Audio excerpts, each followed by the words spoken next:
Hey, it's me, MLB. Here is Torn Down the Middle, Chapter 21, and this one is titled Hopeless Case.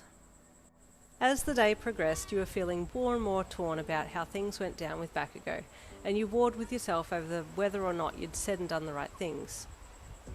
I'm just sick of this whole girlfriend charade. I don't know if I want to be his actual girlfriend or not, but having this on and off kind of relationship is killing me, and especially when I kind of like Shoto as well. You ducked your head under the water as another wave passed over you. It's embarrassing enough that I kissed him. Certainly didn't want to admit my feelings right there and then. What if he'd laughed in my face? You scowled at the water and sighed.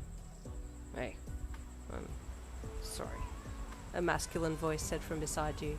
You jumped. You'd been so deep in thought you hadn't realised that Bakugou had waited up beside you.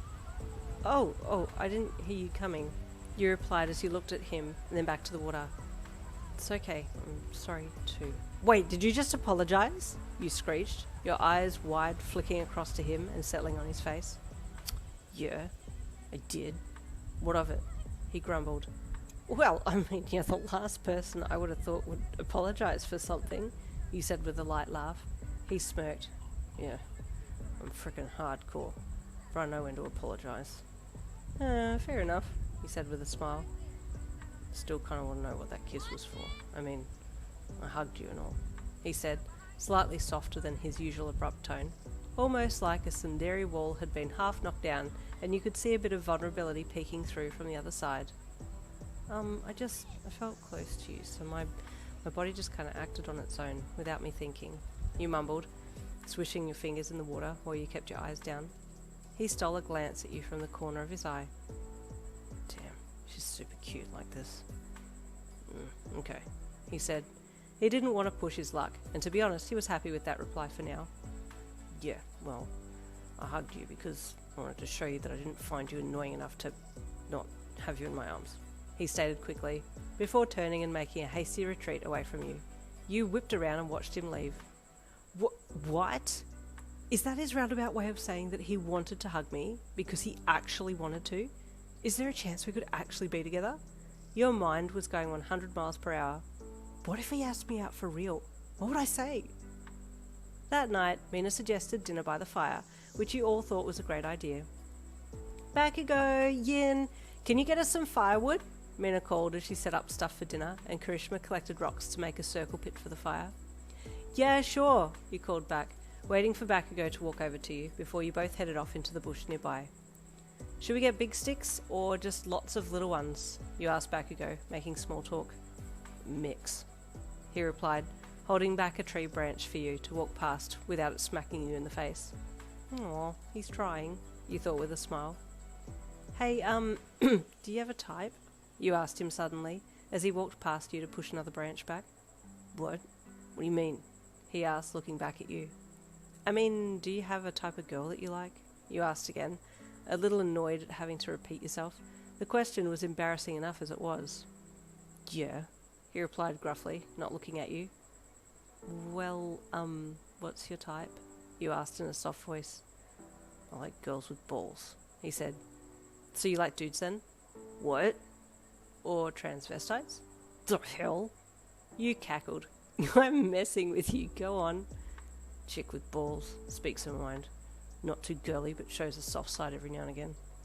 You were feeling quite flustered by this point, and your brain was asking a million questions. Is he describing me? Why? He grunted, turning to look at you. Oh, no reason, you replied, rubbing the back of your neck and looking away. Hey, how do you think it would go if we did actually date for real? Bakugou's heart leapt into his chest. What? Is she asking me to be her boyfriend? How do I respond to that?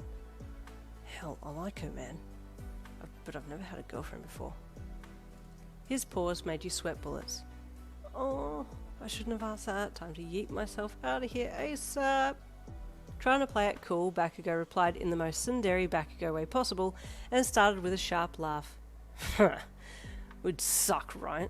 Always fighting like we do now. I don't even like you like that anyway. His heart sank as the harsh words came out of his mouth. Oh, damn. Shouldn't have said any of that. But, you know, he started to say.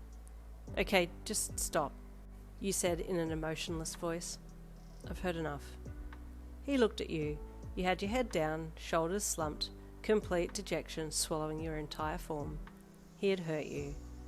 You turned and walked away, picking up sticks as you went. He exhaled through his nose softly.